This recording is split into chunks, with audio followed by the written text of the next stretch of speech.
Hello guys, শরণ explanation চ্যানেলে আপনাদের সবাইকে স্বাগতম। আজ আপনারা দেখতে চলেছেন সিক্স আমেরিকা বা হেল টর্চার মুভি, যেখানে আপনারা দেখতে পারবেন জাহান্নামের শাস্তি কতটা ভয়ানক। এর আগেও এই থিমের একটি মুভি আমি এক্সপ্লেন করেছিলাম, যেটাতে কবর আযাব বা কবরের শাস্তি দেখানো হয়েছিল, কিন্তু এই মুভিতে জাহান্নামের শাস্তি দেখানো হয়েছে, যা ওই মুভি থেকে অনেক অনেক ভয়ানক। আমার তো মনে হচ্ছে এই মুভিও হয়তো ওই মুভির মতো ব্যান হয়ে যাবে, কারণ এই মুভিতে ভায়োলেন্স অনেক। তাই যারা দুর্বল হৃদয়ের তারা ভিডিওতে লাইক দিয়ে কমেন্টে কঙ্কাল ইমোজি দিয়ে কেটে পড়ুন, আর যাদের প্রচুর সাহস তারা ভিডিওটি না টেনে দেখতে থাকুন। এই মুভি অন্যান্য মুভি থেকে আলাদা দেখে আপনি সুর মজা পাবেন, সাথে বোনাস হিসাবে বই তো পাবেনই। তো আর সময় নষ্ট না করে যাও যাক মুভির জগতে। কাহিনীর শুরুতে আমরা জাকির নামের এক ইমামকে দেখতে পাই, যিনি তার ওয়াইফ রিকা আর তাদের 4 বাচ্চার সাথে একটি মৃত মেয়ের বাড়িতে যায়। আসলে জাকির যেহেতু সেখানকার মসজিদের ইমাম, এজন্য সে গ্রামের কেউ মারা গেলে তাদের জানাজা পড়াতো। তো যাই হোক, জাকিরের পরিবার লাশের পাশে বসেছিল। তখনই জাকিরের সবচেয়ে ছোট মেয়ে তিয়াস অন্য রুম থেকে কারো চিৎকারের শব্দ শুনতে পায়। যখনই তিয়াস ওই রুমে যায় তখনই সে দেখতে পায় তারা যে লাশের কাছে বসেছিল সেই লাশের আত্মা, আর সে আত্মাকে শিকল দিয়ে বেঁধে কোন এক অদৃশ্য শক্তি অনেক বাজেভাবে টর্চার করছিল। আর এসব দেখে বোঝা যাচ্ছিল ওই মেয়ের আত্মাটা জাহান্নামের শাস্তি পাচ্ছে। এখন তিয়াস এসব দেখে অনেক ভয় পেয়ে যায়, আর দৌড়ে এসে তার পিতা জাকিরকে বলে ওই মেয়ের আত্মা জাহান্নামের শাস্তি পাচ্ছে। এই কথা শুনে ওই মৃত মেয়ের পরিবার কান্নায় ভেঙে পড়ে। তখন তিয়াসের মা তিয়াসকে চুপ থাকতে বলে। এরপর আমরা অনেক বছর পরে দৃশ্য দেখতে পাই, যেখানে এখন সব বাচ্চারাই বড় হয়ে গিয়েছে। জাকিরের মূলত 2 ছেলে এবং 2 মেয়ে ছিল। ছেলে দুটির নাম ছিল সালে এবং ফেজাল, আর মেয়ে দুটির নাম ছিল তিয়াস এবং আজাইজা, যাদের সম্পর্কে আমরা সামনে জানতে পারবো। তো যাই হোক, এরপর আমরা তিয়াসকে দেখতে পাই সে লুকিয়ে লুকিয়ে তার মা রিকার কাছে যায়, আর সে তার স্কুলের গণিত বিষয়ের রেজাল্ট তার মাকে দেখায়, যেখানে সে গণিতে ফেল করেছিল। তখন তিয়াস বলে, মা আমি পরবর্তীতে অনেক পরিশ্রম করব আর গণিতে ভালো রেজাল্ট করে দেখাবো, তুমি শুধু এই খবর বাবাকে বলে দিও না। তো যাই হোক, তার মা কথা গোপন রাখার জন্য রাজি হয়ে যায়, আর তিয়াসকে পড়াশোনায় মনোযোগ দিতে বলে। এরপর আমরা সালেকে দেখতে পাই। সালে মূলত তার জব থেকে বাড়ি ফিরেছে। তাকে দেখে তার পরিবারের সবাই অনেক খুশি হয়ে যায়। এর কারণ হলো সালে পরিবারের বড় সন্তান, আর তার একটা ভালো জবও ছিল। সালের সব ভাই বোন বড় হয়ে সালের মতোই হতে চায়, মানে এক কথায় সালে তার ভাই বোনদের জন্য আদর্শ বা রোল মডেল ছিল। সালেকে নিয়ে তার বাবা মাও অনেক গর্ব করত। তো যাই হোক, কিছুক্ষণ পর সবাই খাবার খেতে বসে, যেখানে সালে সবার জন্য নিয়ে আসা উপহার দিতে থাকে। উপহার পেয়ে সবাই খুশি হয়ে যায়। তিয়াস গিফট খোলার চক্করে তার গণিতের রেজাল্টের কাগজ ভুল করে নিচে ফেলে দেয়, যা তার বাবা জাকির দেখে ফেলে। যা দেখে জাকির বুঝে ফেলে তার ছোট মেয়ে মানে তিয়াস গণিতে ফেল করেছে। আর জাকির এর থেকেও বেশি এ কারণে রেগে যায় যে তার বউ আর মেয়ে এই খবরটা তার কাছ থেকে গোপন রেখেছে। তো যাই হোক, সন্ধ্যায় জাকির তার মেয়েকে এর জন্য শাস্তি দেয়। জাকির তার মেয়ের হাতে ব্যাট দিয়ে আঘাত করতে করতে বলে, তোমাকে ভালোভাবে পড়তে হবে আর রুলস মেনে চলতে হবে। আসলে জাকির চাইতো তার সন্তানেরা যাতে সঠিক পথে চলে আর গ্রামের সবারই আদর্শ হয়। এর কারণ ছিল জাকির হলো এই গ্রামের ইমাম, এজন্য সে তার সন্তানদের সঠিক শিক্ষা নিয়ে সবসময় চিন্তিত থাকতো। তো যাই হোক, রাতে জাকিরের কাছে দিনির পরিবার থেকে একটা কল আসে। এখন আপনারা হয়তো ভাবছেন দিনিটা আবার কে? দিনি মূলত জাকিরের মেয়ে আজাইজার স্কুলের ক্লাসমেট ও বান্ধবী ছিল। দিনির পরিবার থেকে জাকির জানতে পারে দিনি আজকে সন্ধ্যায় গলায় দড়ি দিয়ে আত্মহত্যা করে মারা গিয়েছে, এজন্য তার জানাজা পড়ানোর জন্য জাকিরকে সেখানে যেতে হবে। এখন এই খবরটা শুনে সবাই চমকে যায়, কারণ কেউ ভাবতেও পারেনি দিনির মতো এত ভালো মেয়ে এমন কাজ করবে। কিন্তু এর থেকে অদ্ভুত বিষয় হলো দিনির সবচেয়ে কাছের বান্ধবী ছিল আজাইজা। তারপরও দিনির মৃত্যুতে তার কোনো রকমই লাগছিল না, আর আজাইজার কথা শুনে বোঝা যাচ্ছিল দিনির মৃত্যুতে তার কোনো যায় আসে না। এরপর জাকির আর রিকা দিনির জানাজার জন্য দিনিদের বাড়ির উদ্দেশ্যে রওনা হচ্ছিল, আর তারা তাদের সন্তানদেরও তাদের সাথে যেতে বলে। কিন্তু সালে বিভিন্ন অজুহাত দেখিয়ে তার ভাই বোনদের বাড়িতে রাখার জন্য রাজি করায়, ফলে জাকির আর রিকা তাদের সন্তানদের বিদায় জানিয়ে দিনির বাড়ির উদ্দেশ্যে রওনা হয়ে যায়। এরপর আমরা জানতে পারি আজাইজা মূলত কিছু সপ্তাহ আগেই একটা সিঙ্গিং কম্পিটিশনে অংশগ্রহণ করেছিল, যেটার খবর সে তার বাবা মার কাছে গোপন রেখেছিল, কারণ তার মা বাবা এসবের বিরুদ্ধে। আজাইজা এখন কম্পিটিশনের ফাইনালে উঠে গিয়েছে, আর আজ রাতে তার ফাইনাল পারফরমেন্স। যখন এই খবর সালে জানতে পারে, তখন সে প্ল্যান বানায় যে যখন তাদের বাবা মা ঘরের বাইরে যাবে, তখন তারা সবাই অন্য গ্রামে গিয়ে আজাইজার সিঙ্গিং পারফরমেন্স দেখবে, আর বাবা মা ফিরে আসার আগেই তারা বাড়িতে ফিরে আসবে। এই প্ল্যান শুনে ফেজাল আর আজিজা যেতে রাজি হয়ে যায়, কিন্তু তিয়াস যেতে রাজি হচ্ছিল না। আসলে তিয়াস তার বাবা মার সব কথাই শুনতো, এজন্য তিয়াসের মতে মা বাবার পারমিশন ছাড়া কিছু করা ঠিক না। আর তার মধ্যে আবার সালে বাবা মাকে মিথ্যা কথা বলে সবাইকে বাড়িতে রেখেছে। কিন্তু কেউই তিয়াসের কথা শুনে না। আর আজিজা তিয়াসকে তাদের সাথে যাওয়ার জন্য অনেক রিকোয়েস্ট করতে থাকে, যা দেখে তিয়াস অবশেষে যেতে রাজি হয়। এরপর তারা সবাই যাওয়ার জন্য রেডি হয়। তিয়াস যাওয়ার আগে সামান্য খাবার খেয়ে নেয়, কারণ তার মা বলে গিয়েছিল রাতের খাবার খেয়ে নিতে। তারপর তারা বেরিয়ে পড়ে। এরপর তারা সবাই নদীর রাস্তা দিয়ে অন্য গ্রামে যাওয়ার সিদ্ধান্ত নেয়, কারণ অন্য গ্রামে যাওয়ার এটাই শর্টকাট রাস্তা ছিল। রাস্তায় তাদের এক প্রতিবেশী লোকের সাথে দেখা হয়, যার নাম ছিল হারজু। তার চোখে সমস্যার জন্য সে কিছু দেখতে পেত না, এজন্য এক লোক তাকে এগিয়ে দিচ্ছিল।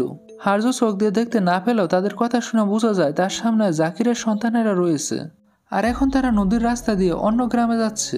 এসব বোঝার পর হারজু তাদের নদীর রাস্তা দিয়ে যেতে নিষেধ করে, কারণ এখন তুফান শুরু হচ্ছে, বৃষ্টিও শুরু হতে পারে, ফলে নদীতে পানি বাড়ার সম্ভাবনা রয়েছে। তো যাই হোক, এখানে একটা বিষয় আমরা লক্ষ্য করি যে সালে হারজুকে ইগনোর করছিল, আর সে কিছুটা বয়ে বয়েও ছিল। এরপর তারা কেউ হারজুর কথায় পাত্তা দেয় না, আর নদীর রাস্তা দিয়ে যাওয়া শুরু করে। আর এরপর যেটার বয় ছিল সেটাই হয়। তুফানের প্রচন্ড বৃষ্টি শুরু হয়ে যায়। তারপরও তারা ধীরে ধীরে নদীতে নামে আর সামনের দিকে এগিয়ে যেতে থাকে। স্রোত ধীরে ধীরে অনেক বাড়ছিল। এরপর হঠাৎ করে তারা নদীতে পড়ে যায়। কোনোভাবেই তারা নিজেদের আটকাতে পারছিল না। এরপর সবাই এক এক করে একটি বড় পাথরে ধাক্কা খায়, আর এরপর উপর থেকে তারা সবাই নিচে পড়ে মূল নদীতে। অন্যদিকে তাদের মা বাবা বাড়িতে ফিরে আসে, কিন্তু বাড়িতে কেউ ছিল না, তাদের মোবাইলও বন্ধ ছিল। রিকা বাথরুমে আজিজার আত্মাকে দেখতে পায়। আজিজার চোখ দুটি ছিল একদমই সাদা, আর হঠাৎ আজিজার আত্মা রিকাকে ভয় দেখায়। প্রচন্ড ভয়ে রিকা চিৎকার করে উঠে। তখন জাকির এসে রিকাকে সামলায়। তো যাই হোক, এসবের ফলে তারা বুঝে যায় নিশ্চয়ই তাদের সন্তানদের কোনো বিপদ হয়েছে। তাই তারা দুজনে নামাজ পড়া শুরু করে। নামাজের সময় রিকা তার সন্তানদের কান্নার শব্দ শুনতে পায়। নামাজ শেষ হতেই তাদের বাড়িতে গ্রামবাসীরা আসে। গ্রামবাসীরা জানায় যে সালে তার ভাই বোনদের নিয়ে নদীর রাস্তা দিয়ে অন্য গ্রামের দিকে রওনা দিয়েছিল। যা শুনে জাকির তখনই তার সন্তানদের খুঁজতে বের হতে চায়, কিন্তু হারজু বলে এখন নদীর কাছে যাওয়া ঠিক হবে না, কারণ অতিরিক্ত বৃষ্টির ফলে নদীতে অনেক পরিমাণ পানি উঠেছে। এজন্য সকাল হতেই জাকির গ্রামবাসীদের নিয়ে তাদেরকে খুঁজতে শুরু করে, কিন্তু তারা কাউকে খুঁজে পাচ্ছিল না। খুঁজতে খুঁজতে রাত হয়ে যায়। এরপর তারা হঠাৎ করে সালেকে খুঁজে পায়, কিন্তু দুঃখের বিষয় হলো সালে মারা গিয়েছে। জাকির তার আদরের বড় ছেলের মৃত লাশ দেখে একদমই ভেঙে পড়ে। সে সালেকে জড়িয়ে ধরে কাঁদতে থাকে। অন্যদিকে আমরা সালের আত্মাকে দেখতে পাই। হঠাৎ করে এক জায়গায় সালের ঘুম ভাঙ্গে। সে ঘুম থেকে উঠেই তার ভাই বোনদের ডাকছিল। সালে মূলত একটি গুহার মধ্যে ছিল। সে গুহার বাইরে থেকে অনেকগুলো মানুষের আত্মচিৎকারের শব্দ শুনতে পাচ্ছিল।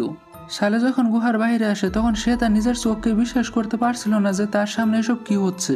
চারপাশে ছিল ফুটন্ত লাভা, চারদিকে আগুন আর মানুষের আত্মচিৎকার। সেখানে কালো কাপড় পরা কিছু লোক মানুষদেরকে অনেক বাজেভাবে টর্চার করছিল, শাস্তি দিচ্ছিল। আসলে সালে এখন জাহান্নামে রয়েছে। সে জাহান্নামে কেন হইলো এটা আমরা কিছুক্ষণ পরে জানতে পারবো। তো যাই হোক, এরপর আমরা দেখতে পাই সালেকে শিকল দিয়ে বেঁধে রাখা হয়, আর সালের পাশে থাকা লোককে দড়ি নিয়ে তার মাথায় ফুটন্ত লাভা ডালা হয়, যার ফলে ওই লোকের মাথা তখনই গলে যায়। তারপর দড়ি নিয়ে যাওয়া হয় সালেকে। শিকল দিয়ে সালের হাত শক্ত করে বাঁধা হয়। তার জিহ্বাটি টেনে বের করে কেঁচি দিয়ে কেটে ফেলা হয়। ব্যথায় ছটফট করতে থাকে সালে। কিছুক্ষণ পর জিহ্বাটি আবার আগের মতো হয়ে যায়। এরপর আবারও সালের জিহ্বা কাটা হয়, আর বারবার এভাবেই সালেকে কষ্ট দেওয়া হচ্ছিল। আসলে এখানে সালের জিভ এজন্যই কাটা হচ্ছিল কারণ সালে বেঁচে থাকা অবস্থায় নামাজ নিয়ে তার মা বাবার কাছে মিথ্যা কথা বলতো। যখনই তার মা নামাজ পড়ার কথা বলতো তখন সালে মোবাইল ফোন চালাতো আর বলতো, আমি নামাজ তো অনেক আগে পড়ে নিয়েছি, কিন্তু বাস্তবে সে নামাজ না পড়ে নামাজ নিয়ে মিথ্যা কথা বলতো। তো যাই হোক, এরপর আমরা জাকিরকে দেখতে পাই। সে কিছু দূরেই ফাজালের লাশ খুঁজে পায়। হ্যাঁ, ফাজালও মারা গিয়েছে। জাকির মনে অনেক দুঃখ নিয়ে তার দুই ছেলের মৃত লাশদের বাড়িতে নিয়ে আসে। নিজের সন্তানদের এই অবস্থা দেখে রিকা পাগলের মতো কাঁদতে থাকে। তখন জাকির এসে রিকাকে সামলায়, যদিও সে নিজে অনেক কষ্টে রয়েছে। এরপর সালে এবং ফাজালকে শেষ গোসল করানো হয়। এরপর আমরা জাহান্নামে ফাজালকে দেখতে পাই। সেই কালো কাপড় পরা লোকেরা ফাজালকে একটি লোহার চেয়ারে বসিয়ে শিকল দিয়ে বেঁধে রাখে। এরপর একটা বড় লোহার প্যারেক ফাজালের চোখে ঢুকানো হয়।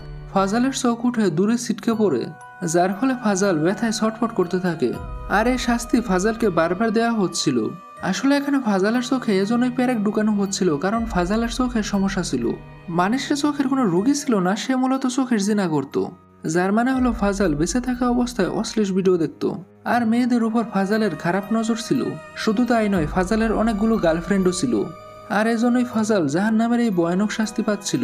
গাইজ, যদি আপনার কোনো বন্ধু ভাবে এসবের পিছনে গোড়া হলো কুল, তাহলে তাদেরকে বলবেন তারা হলো অনেক বড় একটা ফুল, আর মৃত্যুর পর জাহান্নামে তার চামড়া দিয়ে বানানো হবে ডুল। মানে শর্টকাট কথা, সব করতে গিয়ে জাহান্নামের টিকিট কাটা যাবে না। তো যাই হোক, ব্যাক টু দ্য স্টোরি। এরপর সালে ফাজালকে খুঁজে পায়, কিন্তু তখনই সেখানে কালো কাপড় পরা লোকেরা এসে সালের মুখের এক পাশ দিয়ে গরম রড ঢুকিয়ে দেয়, আর তা গাল বেদ করে বেরিয়ে যায় অন্য পাশে। সালের এই শাস্তি পাওয়ার কারণ হলো সে বড় ভাই হয়েও তার ছোট ভাই বোনদের সঠিক পথ না দেখিয়ে খারাপ কাজের আশকারা দিত। তো যাই হোক, এদিকে সালে এবং ফাজালের লাশ কাফনের কাপড় দিয়ে পেঁচানো হয়। রাতে প্রচুর বৃষ্টি হওয়ায় কবর পানি উঠে গিয়েছে, তাই আজ রাতে কবর দেওয়া আর সম্ভব নয়। এজন্য সালে এবং ফাজালকে আগামীকাল কবর দেওয়া হবে। এরপর রিকা ফাজালের রুমে আসে। সে ফাজালের ড্রয়ারে অনেকগুলো ছবি খুঁজে পায়, যেখানে ফাজাল বিভিন্ন মেয়েদের সাথে ছবি তুলেছিল। টেবিলে এমন একটি জিনিস ছিল যা দেখার জন্য রিকা একদমই প্রস্তুত ছিল না, আর সেটা হলো এই প্যাকেট, যা হয়তো আপনারা দেখেই বুঝে ফেলেছেন।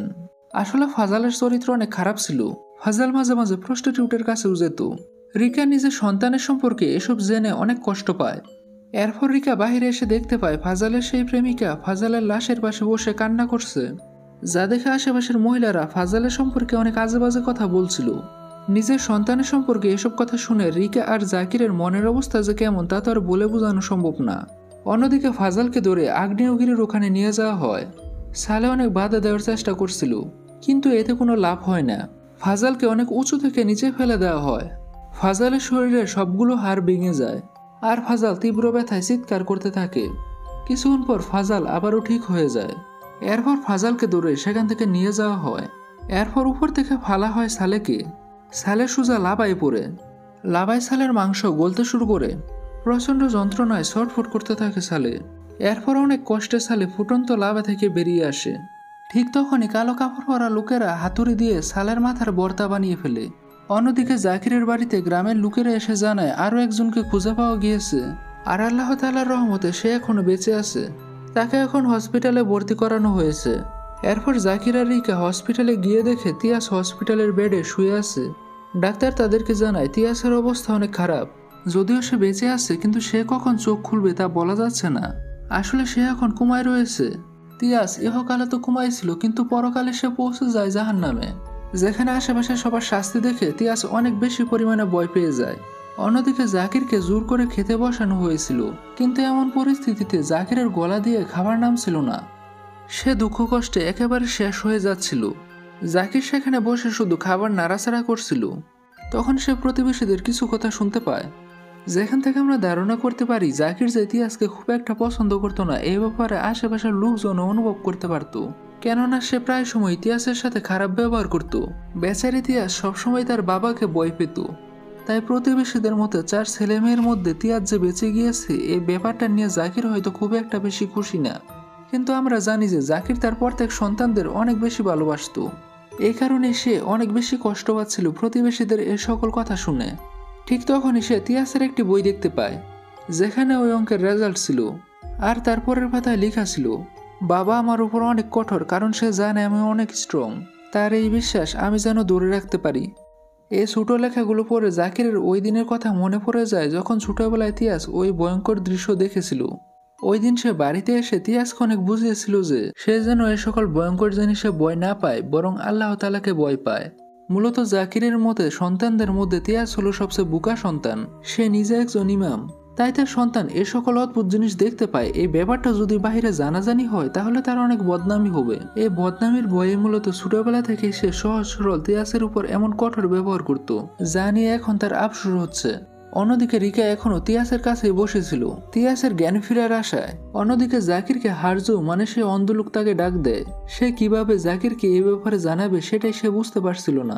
জাকির তখন সব ঘটনা খুলে বলতে বলে তখন সে সালের ব্যাপারে তাকে জানায় যে সালে অনেকদিন আগে তার কাছ থেকে কয়েক লক্ষ টাকা নিয়েছিল, এ আশা দিয়ে যে সে তার নামে একটি ইন্স্যুরেন্স করবে, যার সাহায্যে পরবর্তীতে হারজুর চোখের অপারেশনের সময় খরচ কম লাগবে। সে অনেক আগে এই ব্যাপারে জাকিরকে বলতে চেয়েছিল, তবে সে ভেবেছিল হয়তো তার হাতে অনেক সময় আছে, এ কারণে সে তাকে এ কথা বলেনি। কিন্তু এখন দেখা যাচ্ছে তার হাতে সময় থাকলেও সালের হাতে সময় ছিল না। এ কারণে মূলত সালে ওই দিন হারজুকে দেখে লুকিয়েছিল। সালে হারজুর টাকা নষ্ট করে ফেলেছিল, হয়তো জুয়া খেলে, যে ব্যাপারটা সালের পরিবারের কেউই জানতো না। যে ছেলেকে নিয়ে জাকিরের গর্ব ছিল সেই ছেলের ব্যাপারে এসব জেনে জাকিরের চোখে পানি চলে আসে। সে ঘরে যায় এবং সালের ওই ব্যাগটি চেক করে, যেখানে সে হারজুর সকল কাগজপত্র পেয়ে যায়। সেই সাথে ছিল ব্যাংক থেকে টাকা উঠানোর কাগজপত্র। মূলত সালে এইভাবে অন্যদের ঠকিয়ে টাকা মেরে দিত। আর সেই টাকা সে বিভিন্নভাবে খরচ করে ফেলতো। কিছু টাকা তো সে নিজের আয় করা টাকা বলে বাড়িতেও পাঠাতো। মা বাবার নজরে সালে একজন আদর্শ ছেলে ছিল। সালের মা বাবা তাকে নিয়ে গর্ব করত, কিন্তু সে গর্বের যোগ্যই ছিল না। এই ব্যাপারটি উপলব্ধি করতে পেরে এই মুহূর্তে জাকিরের অনেক খারাপ লাগছিল। অন্যদিকে জাহান্নামে ভয়ানক শাস্তি চলছিল। সালেকে বিশাল বড় বিচ্ছু বারবার সবল দিচ্ছিল, মানে সালের পিঠে বারবার বিষাক্ত হুল ফুটাচ্ছিল। অন্যদিকে একটি পাত্রে রক্ত ও পুঁজ রাখা ছিল। সেই পাত্রে একটি লোক বমি করে, আর সেই বমি নিয়ে এসে ফাজালকে খাওয়ানো হয়। আর এই দৃশ্যটা অনেক ডিস্টার্বিং ছিল। এদিকে আসল দুনিয়াতে রিকা তখনও তিয়াসের কাছে বসেছিল। সে তিয়াসকে অনুরোধ করে বলছিল তিয়াস যেন তাদেরকে ছেড়ে না যায়, কারণ এই কষ্ট তারা সহ্য করতে পারবে না। অন্যদিকে আমরা তিয়াসকে জাহান্নামে দেখতে পাই। সে জাহান্নামে তার ভাই বোনদের খুঁজছিল। কিছুক্ষণ পর সে ফাজালকে দেখতে পায়। ফাজালকে অনেক বড় একটি গরম লোহার টুকরা দিয়ে পিটানো হচ্ছিল। ওই লোহার সাথে ফাজালের পিঠার চামড়া গলে উঠে যাচ্ছিল, আর যন্ত্রণায় ফাজাল শুধু চিৎকার করছিল। তিয়াস ফাজালকে সাহায্য করতে চাইলেও সে সাহায্য করতে পারছিল না, কারণ তার পথের বাধা ছিল ফুটন্ত লাভা। ঠিক তখন এসে লক্ষ্য করে আজিজা হেঁটে যাচ্ছে, তাই তিয়াস আজিজার পিছু করতে শুরু করে। অন্যদিকে আসল দুনিয়াতে সকাল হয়ে গিয়েছিল। জাকির আবারও সেই নদীর কাছে এসেছিল তার শেষ সন্তান আজিজাকে খুঁজে পাওয়ার আশায়। সে সেখানেই বসে কাঁদছিল। এরই মধ্যে সে আজিজার লাশ দেখতে পায়। জাকির দৌড়ে আজিজার কাছে ছুটে যায়, এই আশা মনে নিয়ে হয়তোবা আজিজা বেঁচে আছে, কিন্তু আজিজা মারা গিয়েছিল, যা দেখে জাকির পুরোপুরিভাবে ভেঙে গিয়েছিল। জাকির মনে দুঃখ নিয়ে আজিজার লাশ কুলে করে নিয়ে বাড়িতে আসে। সাহায্য করতে আসা কোনো পরপুরুষকে তার মেয়েকে স্পর্শ করতে দেয় না। এরপর আজিজার গোসলের ব্যবস্থা করা হয়। এদিকে আজিজাকে পাওয়া গিয়েছে এ কথা শুনে রিকা আর কোনো রকম দেরি না করে তখনই বাড়িতে ছুটে আসে। বাড়িতে এসে সে দেখতে পায় জাকির বসে আছে। সে জাকিরকে খুবই আশামন নিয়ে জিজ্ঞাসা করে আজিজা কোথায়। জাকির এ প্রশ্নের কোনো উত্তরই দিতে পারে না। রিকা জাকিরের চোখের ইশারায় বুঝে যায় আজিজা মারা গিয়েছে, আর তার লাশকে শেষ গোসল করানো হচ্ছে। এটা বুঝে রিকা তার নিজের মেয়ের লাশের কাছে ছুটে যায় আর কান্নায় ভেঙে পড়ে। অন্যদিকে আমরা জাহান্নামের দৃশ্য দেখতে পাই, যেখানে তিয়াস আজিজাকে খুঁজছিল। তিয়াস যখন আজিজা আজিজা বলে ডাকছিল, তখন দূর থেকে দিনি দিনি আওয়াজ তিয়াস শুনতে পায়। সেই শব্দকে ফলো করে সে দেখতে পায় আজিজা একটি জায়গায় লুকিয়ে বসে আছে। আজিজা তার হাতের একটি রাবার ব্যান্ড খোলার চেষ্টা করছিল আর তার সামনের দিকে তাকিয়েছিল। তখন তিয়াস সামনের দিকে তাকিয়ে দেখে দিনি বারবার নিজেকে ফাঁসি দিয়ে মারা যাচ্ছিল, আর এরপর আবার ঠিক হয়ে উঠে আবারও নিজেকে ফাঁসি দিয়ে মারা যাচ্ছিল। দিনি এ শাস্তি এজন্যই পাচ্ছিল কারণ সে নিজের গলায় দড়ি দিয়ে আত্মহত্যা করেছিল। আর আমরা তো সকলেই জানি যারা আত্মহত্যা করে তাদের জন্য জাহান্নামের দরজা খোলা থাকে। তো যাই হোক, এরপর আমরা জানতে পারি আজিজার হাতের যে ব্যান্ডটা ছিল সেটা দিনির ছিল। আজিজা হয়তো সেটা দিনিকে পিটিয়ে বা চুরি করে নিয়েছিল। শুধু তাই নয়, অতীতের একটি দৃশ্যে আমরা দেখতে পাই আজিজার একটি বক্সে দিনির কাছ থেকে নেওয়া সকল জিনিসপত্র ছিল। তখন আমরা জানতে পারি আজিজা দিনির কোনো ভালো বান্ধবী ছিল না। সে দিনিকে সবসময় বিরক্ত করত, বুলি করত, এমনকি মেন্টাল টর্চারও করত। আর দিনি আজিজার অত্যাচারের জন্যই মূলত গলায় দড়ি দিয়ে আত্মহত্যা করেছিল। এখন দিনির আত্মহত্যা করার শাস্তি তো দিনি পাচ্ছেই। এরপর আমাদের আজিজার শাস্তি দেখানো হয়। কালো কাপড় পরা লোকেরা এসে আজিজাকে নিয়ে যায়, যা তিয়াস অনুভব করতে পারে না। এরপর কালো কাপড় পরা লোকেরা আজিজার জিহ্বা টান দিয়ে বের করে। জিহ্বা সম্পূর্ণ বের করার ফলে আজিজার মুখের রগ বেশি উঠেছিল। এরপর আজিজার জিভে হাতুড়ির মাধ্যমে পেরেক গাঁথা হয়। আজিজা ব্যথায় ছটফট করতে থাকে। তারপর আজিজার ওই হাত বারবার কাটা হয় যেই হাতে দিনির বেল্ট পরা ছিল। এসব ভয়ানক শাস্তি স্বচক্ষে দেখছিল তিয়াস, কিন্তু সে কিছুই করতে পারছিল না। এদিকেই হোকালে কষ্ট পাচ্ছিল তাদের বাবা মা। তাদের মা দোয়া করছিল আল্লাহ যেন তার সন্তানদের ফিরিয়ে দেয়, এর পরিবর্তে যেন রিকাকে নিয়ে নেয়। তখন ইমাম জাকির বলে উঠে সে একজন ভালো পিতা হয়ে উঠতে পারেনি, সে তার সন্তানদের ভালো শিক্ষা দিতে পারেনি, আর এজন্য সে মহান আল্লাহ তাআলার কাছে ক্ষমা চাইতে থাকে। স্বামী স্ত্রী দুজনেই কান্নায় ভেঙে পড়ে। এরপর জানাজার নামাজ পড়ার সময় এসে যায়। যে ইমাম এখন পর্যন্ত এই গ্রাম এবং আশেপাশের অনেক মানুষের জানাজা পড়ে আসছে, আজ সেই ইমাম নিজের সন্তানের জানাজা নামাজ পড়াতে পারছে না। নিজের সন্তানের মৃত্যুতে এতটাই ভেঙে পড়েছিল ইমাম জাকির। এরপর মিস্টার হারজু এসে জানাজা নামাজ পড়ায়। এরপর সবাই চলে যায় গুরুস্থানে। একে একে 3 সন্তানদের কবরে নামিয়ে তাদের কানের কাছে কালামা পড়তে থাকে জাকির। অন্যদিকে জাহান্নামে তিয়াস বাদ দিয়ে তার প্রত্যেকটা সন্তান কঠিন শাস্তির মধ্য দিয়ে যাচ্ছিল। এই মুহূর্তে তাদের দোয়া করা ছাড়া আর কোনো উপায়ও ছিল না। এদিকে তিয়াস এখনো জাহান্নামেই ঘুরে বেড়াচ্ছিল তার ভাই বোনদের খুঁজে। এরপর সে দেখতে পায় তার ভাই বোনদের সবাইকে একই স্থানে রেখে কঠিন শাস্তি দেওয়া হচ্ছে। তাই সে দৌড়ে এসে তাদেরকে আটকানোর চেষ্টা করে। ঠিক তখনই সে দেখতে পায় সালেকে আর কেউ নয় বরং সালের মতোই দেখতে কেউ একজন তাকে শাস্তি দিচ্ছে। ফাজালকে ফাজালের মতোই দেখতে কেউ একজন শাস্তি দিচ্ছে। সেই সাথে আজিজাকে আজিজার মতোই দেখতে কেউ একজন শাস্তি দিচ্ছে। যা দেখে তিয়াস বুঝতে পারে তার বাবা ঠিকই বলতো, পরকালে মানুষেরা শাস্তি পাবে তাদের নিজেদেরই কৃতকর্মের জন্য। আর ঠিক সেইভাবে তিয়াসের ভাই বোনদের করা পাপের জন্যই আজ তার শাস্তি পাচ্ছে। ঠিক তখনই কেউ একজন এসে তিয়াসের কাঁধে হাত রাখে। মাথার কাপড় সরাতেই দেখা যায় সে হুবহু তিয়াসের মতোই দেখতে, তবে বাকি ভাই বোনদের মতো সে ভয়ানক দেখতে নয়। তখন সে তিয়াসকে বলে তার জায়গা এটি নয়, অর্থাৎ তিয়াসের জায়গা জাহান্নামে নয়। তার এখনো পর্যন্ত সময় আসেনি। যা শুনে তিয়াস অবাক হয়ে যায়। তখনই আমরা অতীতের একটা দৃশ্য দেখতে পাই। 10 বছর আগে যেদিন ওই দুর্ঘটনা ঘটেছিল, মানে যে সময় ছোট তিয়াস ওই মেয়ের আত্মাকে শাস্তি পেতে দেখেছিল, সেদিন তিয়াসের বাবা তিয়াসকে বোকা বলেছিল। তিয়াসের মা তিয়াসকে ঘুম পাড়াতে আসলে তিয়াস তার মাকে জিজ্ঞাসা করে, আচ্ছা মা, বোকা মানুষরা কি জাহান্নামে যায়? উত্তরে তিয়াসের মা বলে, বোকা তো সে নয় যে পরীক্ষায় কম নাম্বার পায়, বরং বোকা সে যে কিনা নিজের বুদ্ধি খারাপ কাজে ব্যবহার করে। একথা শুনে ছোট তিয়াস মুনাজাত করে মহান আল্লাহ তাআলার কাছে দোয়া করে যে মহান আল্লাহ তাআলা তাকে যেন এতটুকু সময় দেয় যাতে করে সে তার বাবা মার কাছে প্রমাণ করতে পারে যে সে বুদ্ধিমতী। ওই মুহূর্তে আমাদেরকে তিয়াসের কিছু ভালো কাজের ঝলক দেখানো হয়, যেখান থেকে আমরা জানতে পারি ছোটবেলা থেকে তিয়াস কতটা দয়ালু ছিল। সেই সাথে সে সবসময় সবার উপকার করেছে, সে কখনো নামাজও কাজা করেনি। আর এই কারণেই হয়তোবা মহান আল্লাহ তাআলা তার ওই দিনকার মুনাজাত গ্রহণ করেছে, তাকে আরো কিছু সময় দিয়েছে নিজেকে প্রমাণ করার জন্য। সেই সাথে তার বাবাকে উপলব্ধি করিয়েছে যে সে কতটা ভুল ছিল। তো যাই হোক, এখন সময় এসে গেছে তিয়াসের রুহকে পৃথিবীতে পাঠানোর। এ কারণে তিয়াস তার সকল ভাই বোনদের শেষবারের মতো জড়িয়ে ধরে, আর তারা প্রচুর কাঁদতে থাকে। এরপর কেউ একজন জোর করে তিয়াসকে তাদের কাছ থেকে আলাদা করে এবং তিয়াসকে জাহান্নাম থেকে বের করে দেয়, যার ফলে আসল দুনিয়াতে তিয়াসের জ্ঞান ফিরে আসে। সে কুমা থেকে বেরিয়ে এসেছিল সুস্থ সবল এবং জীবিতভাবে। ইমাম জাকির এবং রিকার 4 সন্তানের থেকে একমাত্র সেই জীবিত ছিল। কোনো বাবা মায়ের জন্য এত অল্প বয়সে সন্তানদের হারানোর কষ্ট সহ্য করা কোনো সহজ ব্যাপার নয়। সালে, ফাজাল এবং আজ্জাকে হারানোর পর জাকির এবং রিকার জন্য এই দুনিয়ায় যেন জাহান্নামে পরিণত হয়েছিল। তবে তাদের বাঁচার একমাত্র অবলম্বন ছিল তিয়াস। জাকির নিজের ভুল বুঝতে পেরেছিল এবং এখন সে তিয়াসের জন্য ভালো বাবায় পরিণত হয়েছিল। সে তিয়াসকে সঠিক শিক্ষায় বড় করেছিল। সেই সাথে জাকির, রিকা এবং তিয়াস মিলে সারা জীবনের জন্য সালে, ফাজাল এবং আজ্জার আত্মার মুক্তির জন্য দোয়া তো করেই যাবে।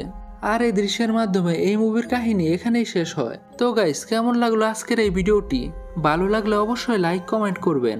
কোনো খারাপ কাজে লিপ্ত থাকা বন্ধু থাকলে তাকে এই ভিডিওটা শেয়ার করে দেখাবেন। আর হ্যাঁ, পরবর্তীতে কোনো খারাপ কাজ করার আগে অবশ্যই এই মুভিটির কথা চিন্তা করবেন, কারণ আপনি যেই ধর্মেরই হন না কেন পরকালের মুখোমুখি আপনাকে অবশ্যই হতে হবে। তো গাইস, আজ আমি চললাম, দেখা হবে নেক্সট ভিডিওতে।